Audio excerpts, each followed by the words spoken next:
नमस्कार दोस्तों, शुरू करते हैं इस हफ्ते की कुछ ज़रूरी खबरें।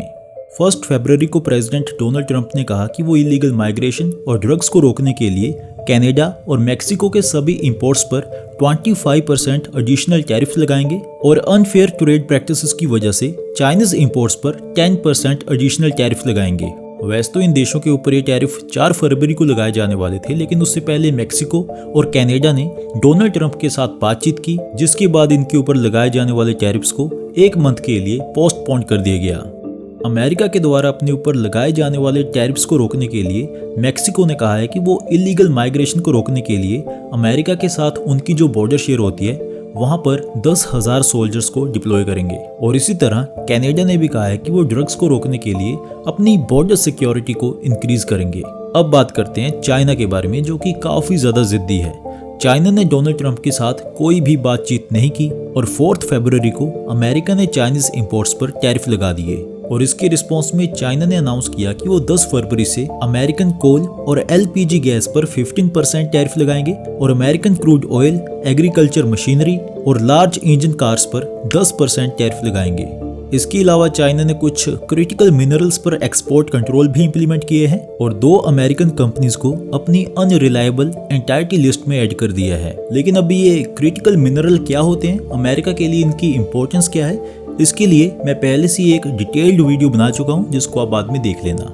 रिसेंटली पनामा के प्रेसिडेंट ने ये अनाउंस किया कि वो चाइना के बेल्ट एंड रोड इनिशिएटिव से बाहर निकल रहे हैं और इसके लिए पनामा की एम्बेसी ने बीजिंग में 90 डेज का जो रिक्वायर्ड नोटिस होता है वो भेज दिया है, ताकि पनामा और चाइना के बीच में जो ये PRI एग्रीमेंट है इसको आगे कंटिन्यू ना किया जाए।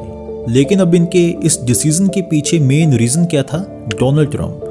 डोनाल्ड ट्रंप ने पनामा को ये वार्निंग दी थी कि अगर पनामा कैनाल पर चाइनीज इन्फ्लुएंस कम नहीं हुआ तो फिर अमेरिका को कोई ना कोई एक्शन लेना पड़ेगा और अगर जरूरत पड़ी तो अमेरिका पनामा से पनामा कैनाल को वापस भी ले सकता है। और ये एक मेन रीजन है जिसकी वजह से पनामा ने खुद को चाइना के बेल्ट एंड रोड इनिशिएटिव से बाहर निकालने की जो प्रोसेस है वो शुरू कर दी है।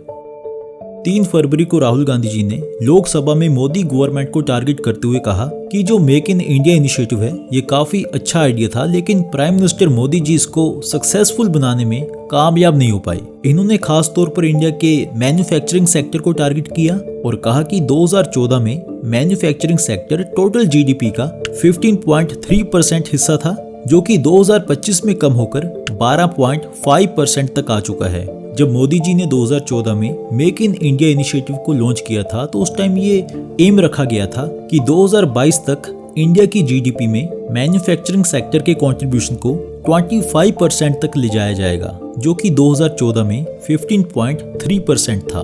बाकी इसके अलावा राहुल गांधी जी ने ये भी कहा कि देश में लोगों को रोजगार की जरूरत है और हमें नई नई टेक्नोलॉजीज जैसे कि इलेक्ट्रिक मोटर, बैटरीज, ऑप्टिक्स और आर्टिफिशियल इंटेलिजेंस पर फोकस करना चाहिए। अब मेक इन इंडिया इनिशिएटिव सच में फेलियर साबित हुआ है ये कहना सही नहीं होगा, क्योंकि अगर हम ईज ऑफ डूइंग बिजनेस की बात करें तो 2014 में इंडिया की ग्लोबल रैंकिंग 143 थी, जो कि 2019 तक 63 तक आ गई। इसके अलावा फॉरेन डायरेक्ट इन्वेस्टमेंट्स भी इंक्रीज हुए हैं और पिछले कुछ सालों से देश में इंफ्रास्ट्रक्चरल ग्रोथ काफी ज्यादा हो रही है। इसलिए ये सभी डेवलपमेंट्स एक साथ मिलकर मेक इन इंडिया इनिशिएटिव को सक्सेसफुल बनाएंगे। बाकी इसके बारे में आपके क्या विचार हैं वो आप कमेंट करें।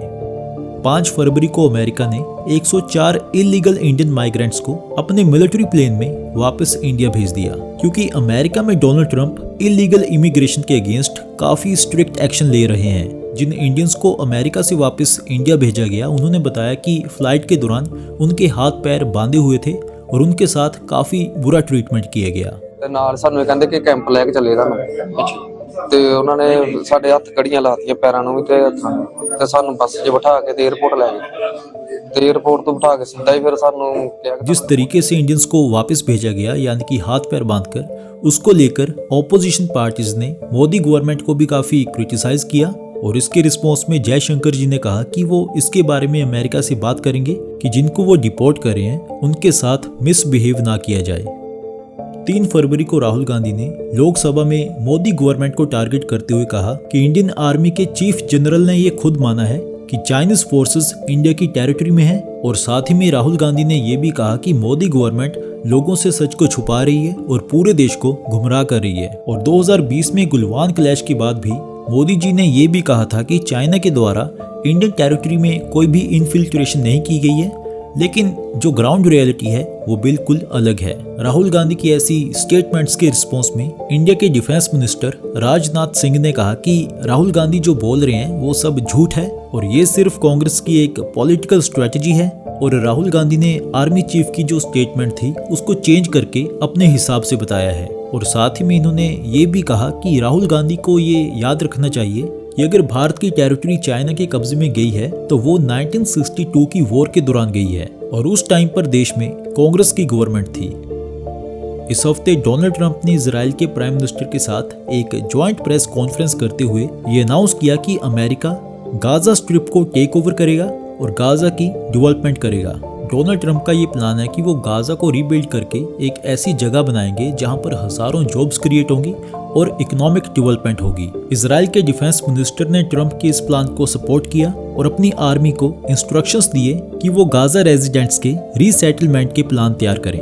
लेकिन इंटरनेशनल लेवल पर डोनाल्ड ट्रंप के इस प्लान को काफी क्रिटिसाइज किया गया और पैलेस्टाइन के प्रेसिडेंट ने कहा कि अमेरिका के द्वारा ऐसा करना इंटरनेशनल लॉज के अगेंस्ट होगा। एक्सपर्ट्स का कहना है कि अगर अमेरिका दोबारा से गाजा की डेवलपमेंट करता है तो इसमें अमेरिका को 10 सालों से भी ज्यादा टाइम लग जाएगा और बिलियंस ऑफ डॉलर्स खर्च हो जाएंगे। लेकिन अगर सच में अमेरिका गाजा को ऑक्यूपाई कर लेता है तो इस रीजन में जो रशिया और चाइना का इन्फ्लुएंस है उसके लिए काफी बड़ा चैलेंज खड़ा हो जाएगा। 4 फरवरी को डोनाल्ड ट्रंप ने एक एक्सक्लूसिव ऑर्डर पर साइन करते हुए ईरान को ये वार्निंग दी कि अगर ईरान के द्वारा उनको असासिनेट कर दिया गया यानी कि मार दिया गया तो अमेरिका ईरान को पूरी तरह से खत्म कर देगा। अब ये पूरी सिचुएशन यहाँ तक कैसे पहुंची है अब उसके बारे में जानते हैं। 2020 में ईरान में एक अमेरिकन ड्रोन के साथ ईरानियन जनरल कसाम सोलेमानी को मार दिया गया था और इसके बाद अमेरिका के सामने ऐसी रिपोर्ट्स आई जिनसे ये पता चला कि 2020 में अमेरिका के द्वारा जो ईरान के जनरल की असासिनेशन की गई थी उसका बदला लेने के लिए ईरान ने प्लानिंग की थी कि वो डोनाल्ड ट्रंप को मार देंगे। और नवंबर 2024 में यूएस डिपार्टमेंट ऑफ जस्टिस ने एक ईरानियन पर ट्रंप के असासिनेशन के प्लॉट में इन्वॉल्व होने के एलिगेशंस लगाए थे और इसलिए रिसेंटली डोनाल्ड ट्रंप ने ईरान को वार्निंग देते हुए और अपनी सेफ्टी को इंश्योर करते हुए एक्सक्लूसिव ऑर्डर साइन किए हैं कि अगर मुझे कुछ हो गया तो फिर तुम भी बर्बाद कर दिए जाओगे।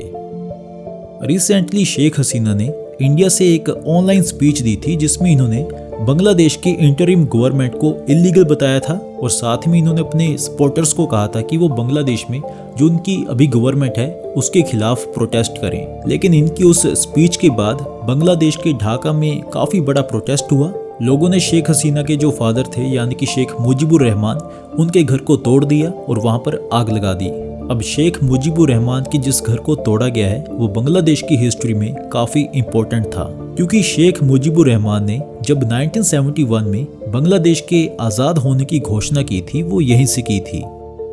ये हैं ओपन एआई कंपनी के सीईओ सैम अल्टमैन। 2023 में इन्होंने कहा था कि इंडिया के लिए ओपन एआई जैसे फाउंडेशनल मॉडल्स को बनाना काफी ज्यादा मुश्किल होगा। लेकिन रिसेंटली 5 फरवरी को इन्होंने न्यू दिल्ली में आईटी मिनिस्टर अश्वनी वैष्णव के साथ मीटिंग के दौरान कहा कि आर्टिफिशियल इंटेलिजेंस की फील्ड में इंडिया एक बड़ा लीडर बन सकता है और पिछले साल इंडिया में ओपन एआई के यूजर्स 3 गुना बढ़ चुके हैं और मुझे लगता है कि इंडिया को एआई रेवोल्यूशन को लीड करना चाहिए। और उस मीटिंग में हमारे आईटी मिनिस्टर ने कहा कि इंडिया पूरे एआई इकोसिस्टम को डेवलप करने पर काम कर रहा है यानी कि जीपीयू मॉडल्स और एप्लीकेशंस वगैरह। और जैसे इंडिया ने अपने मून मिशंस को बाकी देशों के कंपैरिजन में काफी कम खर्चे में कामयाब बनाया है, ठीक वैसे ही इंडिया एआई मॉडल्स को भी कम खर्चे में बना सकता है। तो आज के लिए बस इतना ही। अगर आपको ये वीडियो अच्छी लगी हो तो इसको लाइक करें, कमेंट करें और अपने इस चैनल को सब्सक्राइब करना ना भूलें। Thanks for watching.